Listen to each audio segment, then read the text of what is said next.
기도하겠습니다. 사랑과 은혜가 많으신 하나님, 오늘도 주님 앞에 예배 드리기 위하여 저에게 좋은 하루를 주시고 또 주님 앞으로 불러주셔서 감사합니다. 제가 늘 주님께 저의 생각과 모든 뜻을 맡기고 살아갈 수 있는 귀한 주님의 자녀들의 삶을 살아갈 수 있도록 주님께서 도와주시옵소서. 힘들고 어려운 순간들이 찾아올지라도 주님께서 모든 것을 아시고 저희를 등 뒤에서 도와주시는 분이신 줄로 믿습니다. 그 주님을 의지하며 주님만을 바라보며 나아가기 원합니다. 이 예배의 시간 주님께서 말씀 가운데 저희와 함께 하시고 또 저희에게 응답하셔서 저희 모든 근심과 어려움들이 주님께 응답받고 해결되는 귀한 예배의 시간이 되게 하여 주시옵시고 주님께서 저희에게 주시는 새로운 꿈과 희망을 가지고 더욱더 주님께 찬양과 경배를 영광 돌리며 살아가는 귀한 주님의 자녀들의 모습이 다 될 수 있도록 인도하여 주시옵소서. 몸과 마음이 아프신 분들이 계십니다. 주님께서 그분들의 마음과 몸을 치유하여 주셔서 주님께 찬양과 경배로 영광 돌릴 수 있는 귀하고 거룩한 일들을 일으켜 주시옵소서. 오늘도 주님께서 말씀하실 것을 기대하며 이 시간 말씀을 들으시는 성도님과 말씀을 준비하는 전도사와 함께 하셔서 모두가 하나 되는 귀한 시간 될 수 있게 인도하여 주시옵소서. 감사합니다. 이 모든 말씀 예수님의 이름으로 기도드립니다. 아멘.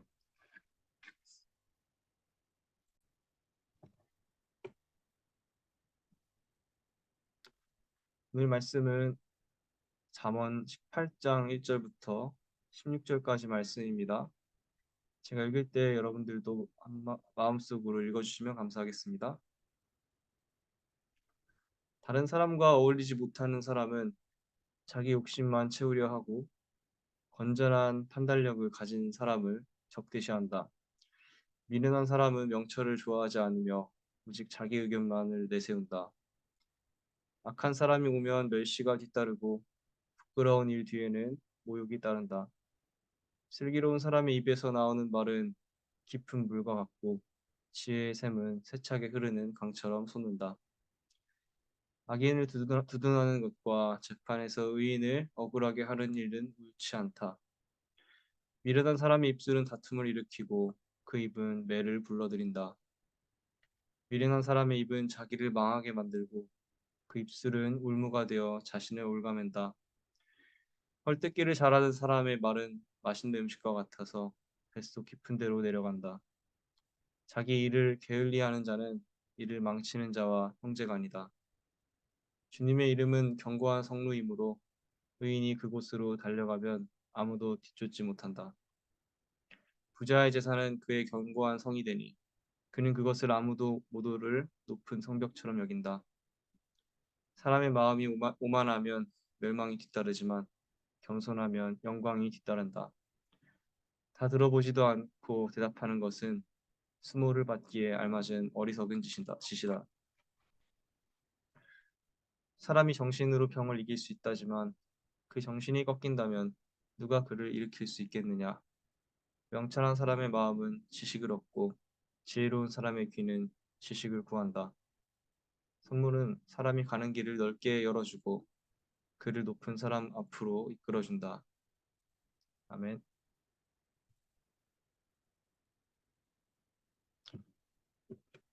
어렸을 때 다른 성경들보다 잠언을 참 많이 읽었던 기억이 납니다.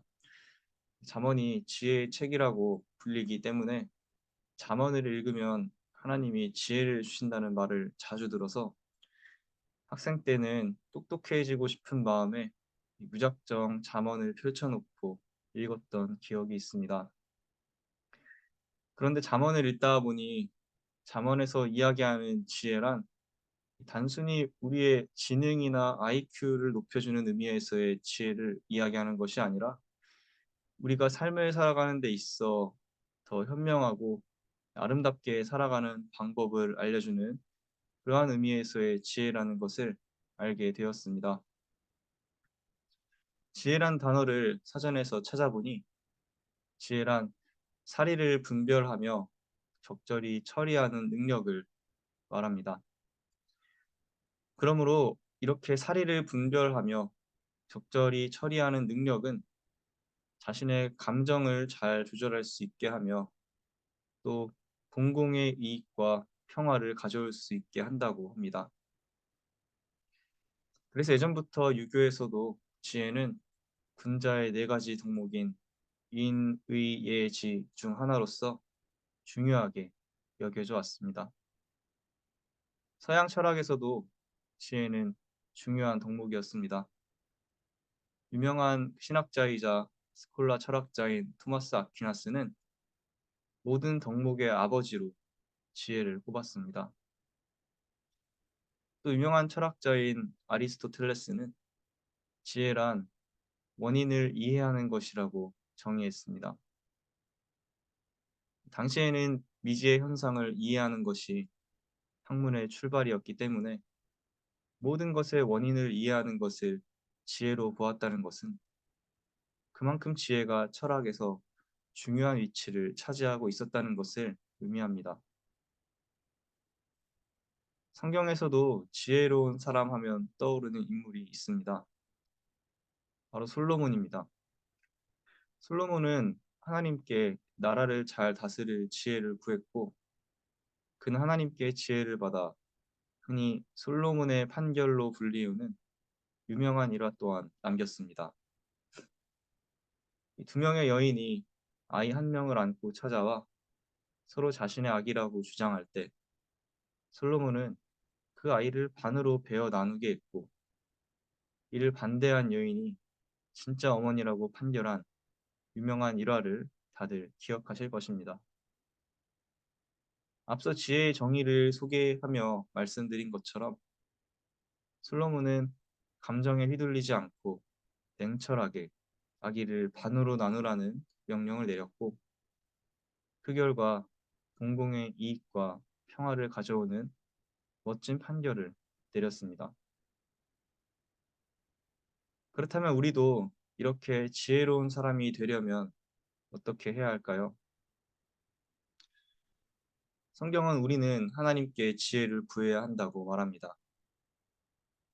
솔로몬의 이야기에서 하나님께서 솔로몬을 지혜롭게 하셨던 것처럼 진정한 지혜는 바로 하나님으로부터 오는 것이라고 성경이 이야기하고 있기 때문입니다. 지혜란 말은 그리스어로 소피아입니다. 소피아는 지혜 혹은 배움이라는 뜻을 가지고 있습니다. 그리스의 철학자들은 삶을 살아가는 이러한 지혜와 학문을 웅변을 통하여 드러내기를 좋아했기 때문에 이 소피스트라고도 불렸습니다. 그런데 그들은 그러한 멋들어진 웅변들을 통해서 자신들의 지혜를 뽐내며 자신들이 환호와 박수를 받기를 원했습니다. 바울은 이렇게 사람의 지혜로 자신을 자랑하고 높임을 받으려는 모습은 헛되고 어리석은 일이라며 비판했습니다. 진정한 지혜는 사람으로부터 오는 것이 아니라 성령님이 주시는 것이며 진정 지혜로운 사람의 행동은 자신을 높이는 것이 아니라 하나님을 높이는 것이기 때문입니다. 고린도전서 2장 5절에서 바울은 예수 그리스도의 복음을 전할 때 이렇게 말합니다. 내 말과 전도함이 설득력 있는 지혜의 말로 하지 아니하고 다만 성령의 나타나심과 능력으로 하여 너희 믿음이 사람의 지혜에 있지 아니하고 다만 하나님의 능력에 있게 하려 하였노라. 바울은 우리가 이 땅을 지혜롭게 살아가는 것은 우리의 인간적인 능력에 달린 것이 아니라 하나님께서 주시는 능력에 달려 있다고 말합니다. 사실 잠언 말씀을 읽을 때 어떻게 이러한 가르침들을 그대로 따를 수 있을까 하는 걱정이 들기도 합니다. 오늘 말씀만 보아도 우리는 슬기로운 말을 해야 하고 자기 일을 게을리하지 말아야 하고 오만하지 말고 겸손해야 하고 지식을 구해야 합니다. 이대로만 따라 산다면 완벽한 삶을 살 수 있을 것 같지만 이러한 가르침을 어떻게 다 지키며 살 수 있을지 확신이 서지 않을 때가 있습니다. 그러나 그러한 걱정과 불안은 우리가 나의 힘으로만 그 말씀을 따라 살려고 하기 때문에 드는 생각입니다. 나의 힘과 노력으로 바르게 살아보려고 노력하지만 우리는 너무나 쉽게 세상이 주는 유혹과 내 마음에서 일어나는 분노와 걱정과 삶의 습관에 무너지는 자신을 발견하곤 합니다.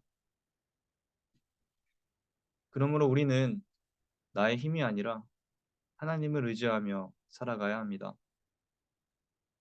잠언에서 말하는 말씀대로 살려고 노력하는 것도 중요하지만 그것을 나의 의지로 이루어내는 것이 아니라 하나님께서 주시는 은사와 은혜라고 생각하며 묵상하면서 말씀을 가지고 기도할 때 하나님께서 잠언에 쓰여 있는 지혜의 말씀대로 우리가 살아갈 수 있는 능력을 주실 것입니다. 바울이 말하는 성령의 9가지 열매를 다들 기억하실 것입니다. 그것은 바로 하나님께서 주시는 능력을 가지고 살아가는 사람들이 삶에서 맺는 지혜의 열매입니다. 9가지 열매는 무엇입니까? 갈라디아서 5장에서 바울이 말하는 성령의 9가지 열매는 사랑과 희락과 화평과 오래 참음과 자비와 양선과 충성과 온유와 절제입니다. 이러한 성령의 열매는 우리가 삶을 살아갈 때 다툼보다는 평화를, 미움보다는 사랑을, 슬픔보다는 기쁨을 누리며 살아가도록 도와줍니다. 마치 잠언의 지혜가 우리에게 가르쳐주는 것과 비슷합니다. 마찬가지로 우리가 성령의 도우심을 받아 살아갈 때 늘 예수님을 생각하며 성령님과 동행하며 살아갈 때 우리 삶 가운데 성령님이 주시는 열매가 맺히게 되고 그것이 자연스럽게 우리의 모습을 잠언의 말씀에서 소개하는 지혜로운 사람의 모습으로 변화시켜 줄 것입니다. 그러므로 참된 지혜를 구하는 삶은 곧 하나님을 구하는 삶입니다. 성령님의 임재를 구하는 삶입니다. 감사하게도 이번 특별 새벽기도 기간 동안 함께 교회에 나와 하나님의 도우심과 성령님의 임재를 구하는 귀한 시간을 보냈습니다. 예배를 드리며 또 기도하는 가운데 특별히 목사님의 인도에 따라 에스더의 이야기를 묵상하는 시간을 가졌습니다. 에스더와 그의 친척 모르드게가 어려운 일들을 만나지만 그들이 지혜롭게 어려운 일들을 헤쳐나간 이야기를 들으며 바로 그들이 그렇게 지혜로운 삶을 살 수 있었던 비결은 그들이 세상의 지혜와 유혹에 흔들리지 않고 하나님께 지혜를 구했기 때문이었다는 그러한 사실을 다시 한번 깨달을 수 있었습니다. 우리가 삶을 진정 지혜롭고 의미 있게 살아가는 비결은 하나님을 의지하는 것임을 다시 한번 마음에 새기게 되는 특별한 새벽의 시간을 보냈습니다. 사랑하는 성도 여러분, 우리에게 지혜를 주시는 분인 하나님만을 의지하며 또한 하나님만을 바라보며 나아가는 2024년이 되시기를 소망합니다. 삶을 살아가다 보면 많은 어려움들이 우리에게 찾아옵니다. 그때 세상은 우리가 하나님이 아니라 내 자신만을 바라보도록 유혹합니다. 그러나 그 모든 어려움들 가운데서 진정 나를 가장 잘 아시고 나의 길을 안전한 길로 인도하시는 분은 바로 하나님이라는 사실을 기억하면 좋겠습니다.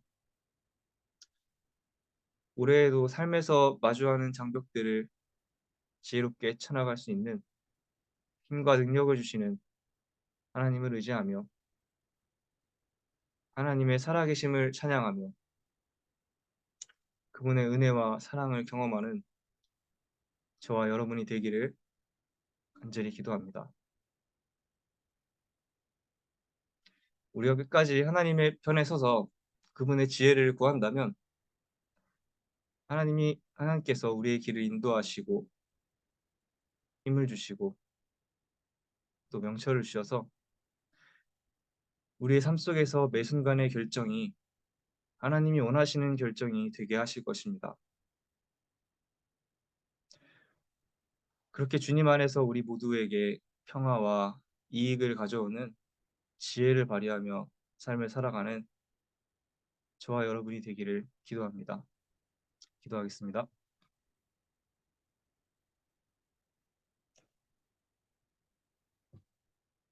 우리를 늘 지키시고 보호하시는 우리의 지혜가 되시는 하나님,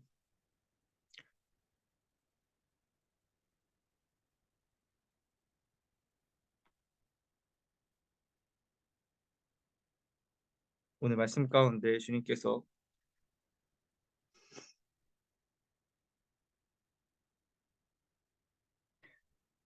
우리의 참된 지혜가 되시며 또 우리를 주님의 길로 인도하시는 분이라는 사실을 다시 한번 기억합니다.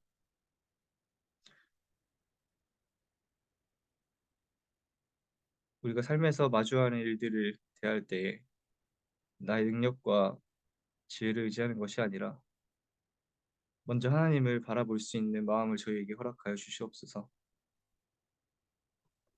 힘들고 어려운 순간들이 찾아오더라도 그 뒤에서 우리에게 더욱 큰 교훈과 깨달음과 또 피할 길을 내어주시는 그 주님만을 의지하며 바라보며 나아가는 저희가 되게 하여 주시옵소서. 그리고 그럴 때 주님께서 우리와 함께 하시고 우리를 만나주시고 주님의 사랑을 다시 한번 깨닫게 되는 귀하고 놀라운 일들을 저희에게 일으켜 주셔서 저희가 더욱더 주님 앞에 나와서 찬양하며 주님의 인도하심을 감사하며 기뻐하며 살아갈 수 있는 주님의 귀하고 거룩한 자녀들이 될 수 있도록 인도하여 주시옵소서. 하나님의 지혜를 구하기 원합니다. 저희는 비록 연약하고 아무것도 할 수 없는 존재들이지만 주님께서는 모든 것을 아시고 우리를 잘 아시오니 주님께서 끝까지 지키시고 보호하여 주시옵소서. 그 주님을 의지하며 나아가는 2024년 1년의 삶이 될 수 있도록 인도하여 주시옵소서. 감사합니다. 이 모든 말씀 예수님의 이름으로 기도합니다. 아멘.